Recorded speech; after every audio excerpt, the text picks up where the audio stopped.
महाराष्ट्र हरियाणा में फहराया बीजेपी का परचम। हरियाणा में बीजेपी को मिला बहुमत। महाराष्ट्र में बीजेपी बनी सबसे बड़ी पार्टी।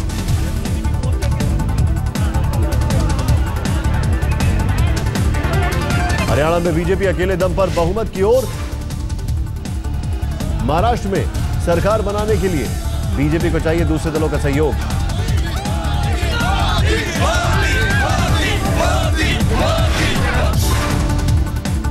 बीजेपी अध्यक्ष अमित शाह ने कहा, दोनों राज्यों में बीजेपी सरकार बनाने जा रही है। कांग्रेस की स्थिति दोनों राज्यों में नेता विपक्ष का पद पाने लायक भी नहीं रही।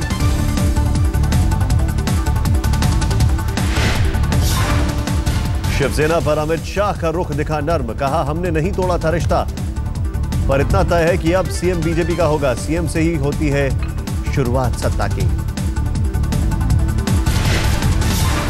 सरकार का मतलब सीएम से ही सरकार शुरू होती है। मैंने जो कहा मेरी पार्टी की ओर से कहा है और मेरे पास जो सूचनाएं उपलब्ध है उसके आधार पर कहा है कि भारतीय जनता पार्टी की सरकार बनेगी और भारतीय जनता पार्टी का मुख्यमंत्री होगा।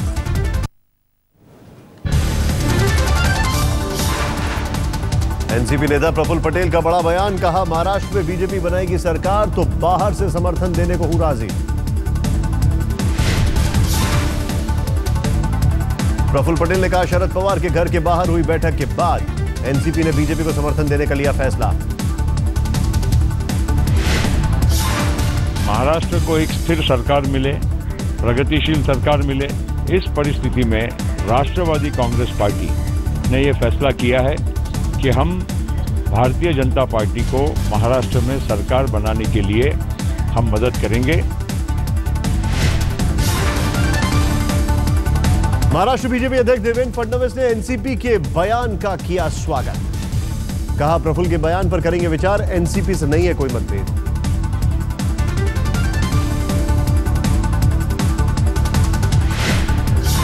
जो बयान है वो किस मंशा से दिया है, क्या है उसके पीछे, किस प्रकार से वो क्या चाहते हैं, कौन सी शर्तें या नहीं है, ये सारी चीजों का विचार हम लोग करेंगे।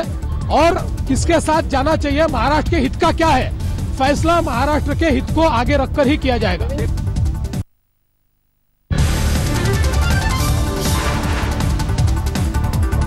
बीजेपी के वरिष्ठ नेता लालकृष्ण आडवाणी ने जताई मंशा, शिवसेना बीजेपी मिलकर बनाए सरकार। कहा, समझौता कराने को हूं तैयार। मैं तो चाहूंगा कि सरकार बने और बीजेपी और शिवसेना की मिलकर के बनती तो मैं शुरू से लेकर के मैंने कहा भी था कि ये टूटना नहीं चाहिए था। आडवाणी ने एनसीपी बीजेपी के किसी भी रिश्ते का किया खारिज। बोले, मैं पहले से कह रहा था बीजेपी शिवसेना तू मैं बंद करें। पृथ्वीराज चौहान ने खुद की जीत के लिए कराड़ की जनता को दिया धन्यवाद। राज्य में कांग्रेस की करारी हार की खुद ली जिम्मेदारी।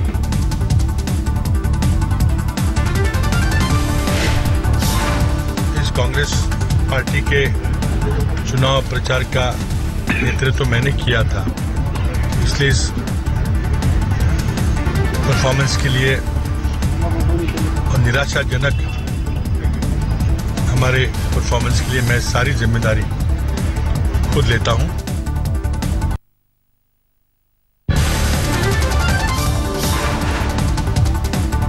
मुंबई में बीजेपी ऑफिस में मना जश्न। एक दूजे को मिठाई खिलाकर बांटी खुशियां।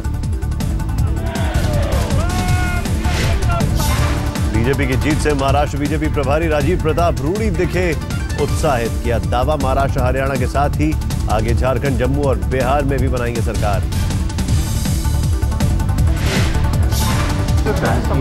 आने वाले दिनों में दिल्ली की सरकार बनाएंगे, झारखंड की सरकार बनाएंगे, जम्मू कश्मीर की सरकार बनाएंगे और अगले साल बिहार की सरकार बनाएंगे। बहुत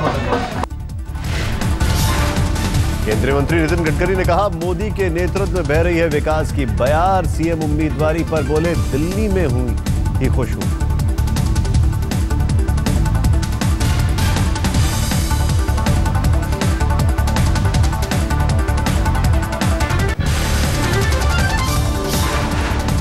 नितिन गडकरी ने कहा, 6 बजे होगी संसदीय बोर्ड की बैठक। राजनीतिक स्थिति का पूरा आकलन कर बीजेपी लेगी फैसला। बीजेपी ने कहा महाराष्ट्र की जनता को मोदी के गुड गवर्नेंस में दिखी आशा, जो 25 सालों से नहीं हो सका था। बीजेपी ने सीटों की सेंचुरी जड़कर वो इतिहास रचा। किरीट सोमैया ने कहा जिसे बीजेपी का घोषणा पत्र होगा मंजूर, उसका लेंगे सहयोग। आज तक से बातचीत में बोले उद्धव, कहा महाराष्ट्र में कोई लहर नहीं थी, जो महाराष्ट्र के विकास की बात करेगा उसके साथ जाएंगे। आरपीआई अध्यक्ष रामदास अठावले ने कहा बीजेपी और शिवसेना का अलग चुनाव लड़ना थी सबसे बड़ी भूल, बोले अब दोनों को आना चाहिए साथ साथ।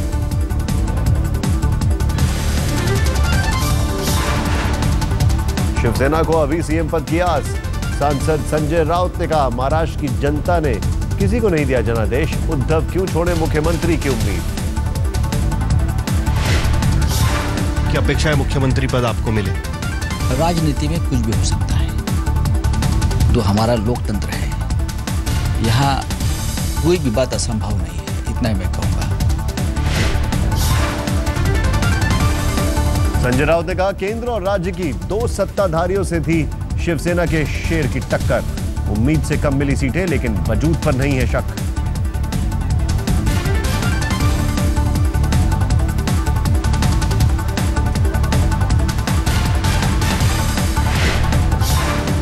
नागपुर में महाराष्ट्र बीजेपी अध्यक्ष देवेंद्र फडणवीस के आवास पर भी जमकर मना जीत का जश्न।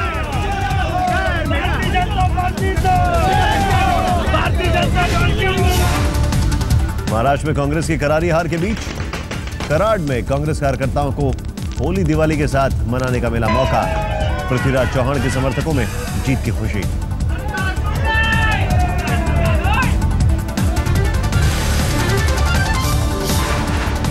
चुनावी जीत पर नम हुई पंकजा की आंखें, फिर कहा अगर पार्टी कहेगी तो शिवसेना से बातचीत करने को हूं तैयार।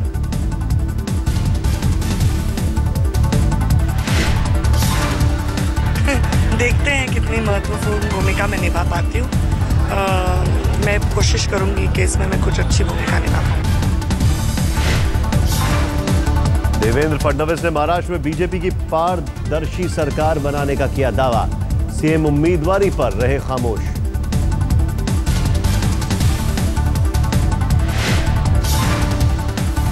गुजरात की तरह क्या महाराष्ट्र को मिलेगी पहली महिला मुख्यमंत्री, इस सवाल पर फडणवीस ने कहा बीजेपी का संसदीय बोर्ड करेगा सीएम का फैसला।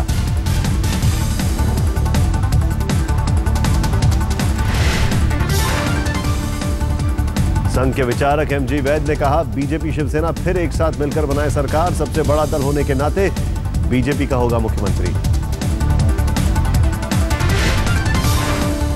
वैद ने कहा शिवसेना अब कटुता वाले बयानों को अतीत की बात कह रही है, ऐसे में बीजेपी से गठजोड़ में दिक्कत नहीं होनी चाहिए। चुनावी नतीजों से यूपी बीजेपी में भी उत्साह, फूल भेंट कर और मुंह मीठा कर बांटी खुशियां। यूपी बीजेपी अध्यक्ष लक्ष्मीकांत वाजपेयी ने कहा जमकर चला मोदी का जादू, जो नहीं मानते थे उन्हें अब झारखंड और जम्मू कश्मीर की जनता भी जल्द देगी जवाब।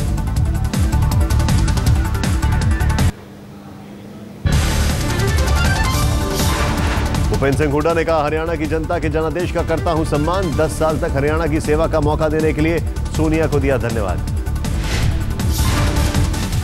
हरियाणा की जनता ने और सोनिया गांधी जी ने जो मेरे को 10 साल का समय दिया हरियाणा की सेवा करने के लिए और उसकी जो विकास कराया है हरियाणा का, तो उसके लिए मैं उनका आभारी हूं।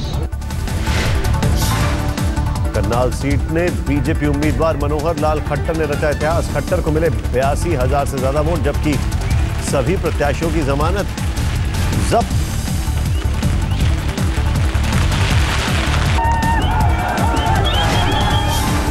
मनोहर लाल खट्टर हरियाणा में बीजेपी के सीएम पद की रेस में भी शामिल, बड़ी जीत से मजबूत हुआ दावा, जीत के बाद दिल्ली बुलाया गया। टाइमर पहले भी बनते रहे हैं। हमारे यहाँ हिमाचल के अंदर धूमल जी पहली बार विधायक बने तो मुख्यमंत्री बने, हमारे शांता कुमार जी फर्स्ट टाइमर थे, मुख्यमंत्री बने। यहाँ तक कि हमारे नरेंद्र मोदी जब प्रदेश के मुख्यमंत्री बने उन्होंने तो विधायक का चुनाव भी बाद में लड़ा था। तो इसलिए कोई बहुत कठिनाई आती है ऐसा नहीं है। ये सरकार चलाने का काम सभी जो हमारे अनुभवी कार्यकर्ता है वो सब जानते हैं, कोई कठिनाई नहीं। बीजेपी उम्मीदवार सीमा त्रिखा फरीदाबाद की बटकल सीट से चुनाव जीती। पीएम मोदी और बीजेपी कार्यकर्ताओं को दिया जीत का श्रेय।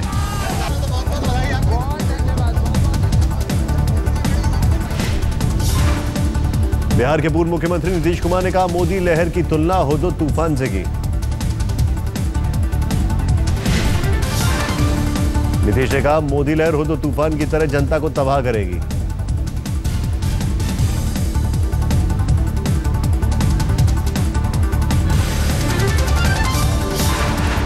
सोनिया और राहुल ने महाराष्ट्र और हरियाणा में स्वीकारी कांग्रेस की हार। राहुल ने बीजेपी को जीत पर बधाई दी।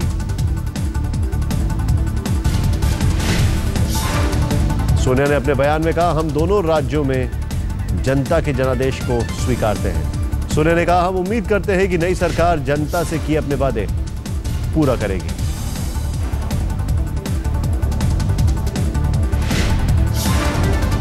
नतीजों के बाद राहुल का बयान, कहा दोनों राज्यों में जनता ने बदलाव के लिए वोट डाले।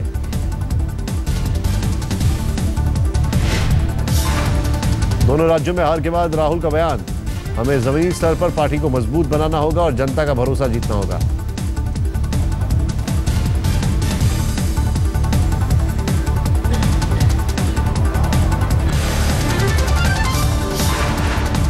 पीएम मोदी के स्वच्छता अभियान से नेताओं अधिकारियों के बाद अब आम जनता जुड़ती नजर आ रही है। दिल्ली के पश्चिम बिहार में बच्चों ने परिजनों के साथ की सफाई। ये स्वच्छ भारत अभियान है, पार्क हम ही गंदा करते हैं तो हमें साफ करना चाहिए। ये तो अच्छी बात है, हम सारे बच्चे सुबह से लगे हुए हैं। गाजियाबाद में सीएनजी पंप सील, पंप पर पहुंचे मुसाफिरों को हुई दिक्कत। सीएनजी पंप सील होने से 20,000 ऑटो चालकों को खासा नुकसान। दिल्ली के जाने पर परमिट न होने से पुलिस काटती है चालान। गाजियाबाद में कल जीडीए ने 6 सीएनजी पंप सीज किए, बिना नक्शा पास कराए पंप चलाने का आरोप।